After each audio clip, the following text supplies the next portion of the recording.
Hello, friends. It's so nice to see you. I'm here wishing you a happy Passover, as happy as it can be given the circumstances. Every year, as we get closer to Passover, I think about different parts of the Seder and the Haggadah in particular, and what might be germane for us this year. I often think about the newness of spring, that sense of karpasa, the green vegetable that we eat, as a sense of renewal in this season.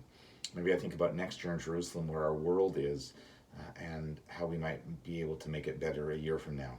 But this year in particular, I'm thinking about one line that says, "Bechol dor vador chayav adam lirot et atzmo ki'ilu hu yatsa mimitzrayim," that in every generation, each person must see him or herself as though they had personally come out of Egypt.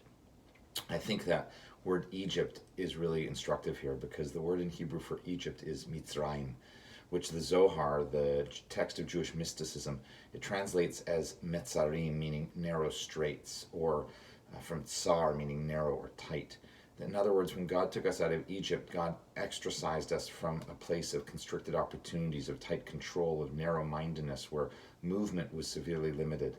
And right now it feels like the whole world is in a place of Mitzrayim, of narrow straits. Some, of course, are more constricted than others. Those of us with homes and yards have a lot more freedom, of course, than someone living in a cramped apartment. And yet, for everyone, our freedom has been curtailed. We empathize a little more this year with our ancient Israelite ancestors who, because of their servitude to Pharaoh, where their movements and freedoms were really curtailed, truly lived in Mitzrayim in narrow straits.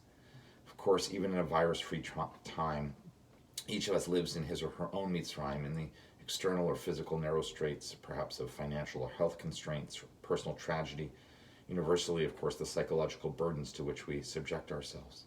And so the key is to try to figure out, how do we get out of Mitzrayim? How do we get out of Egypt?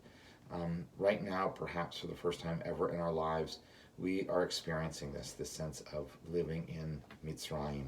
But I believe that, like our ancestors of old, we will one day soon come to a place where freedom will present itself. The question perhaps to ask around our Seder table this year is, when the situation does present itself, how will we walk out of our own homes? Will we just resume our regular lives, or will we learn from this experience of bondage and choose lives that are more open, more tolerant, more empathetic and understanding, more compassionate, more caring and loving? We are learning this year what it is like to experience bondage. How will we live lives of liberation when the time comes? That question is put before us this year, as it is every year at the Passover Seder. So from our home to yours, we wish you a very happy and as sweet as it can be Passover.